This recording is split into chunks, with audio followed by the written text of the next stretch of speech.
Assalamualaikum warahmatullahi wabarakatuh. Selamat siang Ibu Eka. Waalaikumsalam warahmatullahi wabarakatuh dan selamat siang juga Pak.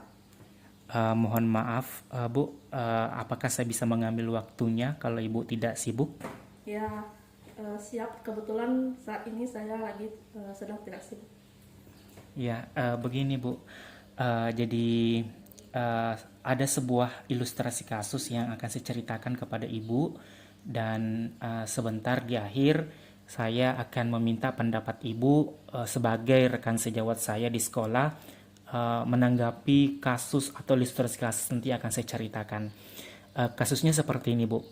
Jadi di sekolah Ibu itu ada seorang guru yang bernama Ibu Tati dan beliau adalah guru kelas 5 yang juga merupakan teman kerja atau rekan kerja Ibu. Di mana beliau sama-sama mengajar di kelas 5 yang kelasnya paralel.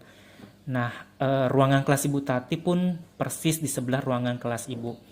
Ibu Tati ini di sekolah dia terkenal sebagai seorang guru yang sangat disiplin dan memang agak cenderung galak. Namun di sisi lain ternyata Ibu Tati ini juga dikenal oleh seluruh warga sekolah sebagai seorang guru yang pekerja keras.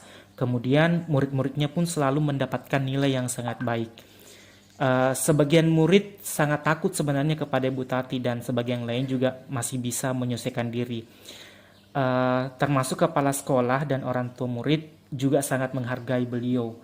Ya, jadi suatu hari atau suatu waktu uh, ibu mendengar tangisan seorang murid dan pergi keluar untuk melihat asal suara tangisan tersebut. Ibu melihat seorang murid perempuan kelas 5 yang sedang berlutut di atas bebatuan sekolah yang sangat panas pada hari itu. Kemudian anak tersebut menghadap di depan pintu kelas Ibu Tati. Dan ternyata ibu melihat Ibu Tati tampaknya kok tidak menghiraukan suara tangisan muridnya.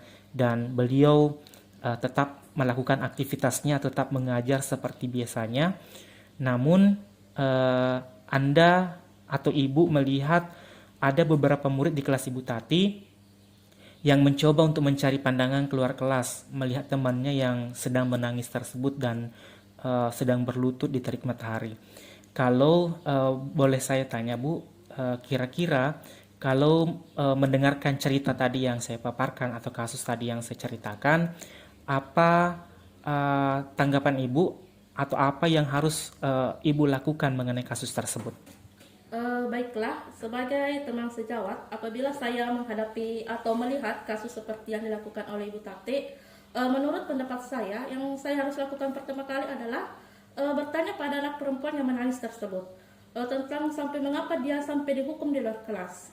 Jika misalnya ia melakukan hal yang buruk yang memang pantas untuk dihukum, misalnya mencuri barang temannya atau bertengkar sampai membuat temannya terluka, maka saya akan menasihati anak perempuan tersebut tentang perbuatannya itu dan menyetujui cara Ibu Tati untuk menghukumnya karena ia telah melakukan hal yang berlebihan yang memang pantas untuk dihukum di luar kelas. Namun jika ia hanya mengunyah permen karet atau melempar sebuah kertas di kelas, maka saya akan berpikir untuk menginterupsi di kelas Ibu Tati karena telah menghukum seorang anak secara berlebihan apabila pelanggaran anak-anak tersebut masih bisa ditoleransi seperti itu. Ya, terima kasih Bu atas tanggapannya. Selanjutnya yang mau saya tanyakan kepada Ibu, kira-kira menurut Ibu, apakah di kondisi itu guru lain dapat menginterupsi di mana saat itu ada guru lain yang sebenarnya memiliki wewenang atas kelas yang mereka pimpinnya? Ya, menurut saya sangat bisa sekali ya, karena tangisan anak perempuan tersebut bisa mengganggu pembelajaran anak kelas lain, sekaligus anak yang diajar oleh Ibu Tati. Yang ditunjukkan di kalimat, beberapa murid di kelas Ibu Tati mencoba untuk mencuri pandangan. Itu telah menunjukkan bahwa kondisi anak yang dihukum tersebut bisa mengganggu pembelajaran anak-anak kelas lain. Ya. Terima kasih sekali lagi Bu. Selanjutnya yang mau saya tanyakan, kira-kira dalam kondisi ini apa yang bisa Ibu lakukan? Jadi menurut pendapat saya, jika memang kesalahan anak tersebut besar atau berat, misalnya mencuri, merundungi teman, bertengkar, maka sebagai teman sejawat, saya akan meminta Ibu Tati untuk membawa anak tersebut ke ruang BK saja. Namun jika kesalahan anak tersebut ringan, contohnya tidak membawa buku pelajaran dan melempar sebuah kertas, maka saya akan meminta Ibu Tati agar anak tersebut dinasihati saja atau dihukum ringan saja. Misalnya melakukan piket sepulang sekolah atau tugas tambahan lainnya. Demikian, Pak.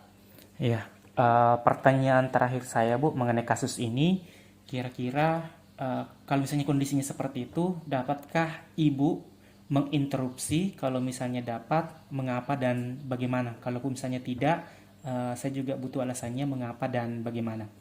Menurut pendapat saya dapat saja menginterupsi kelas Ibu Tati dengan alasan anak tersebut mengganggu pembelajaran kelas lainnya.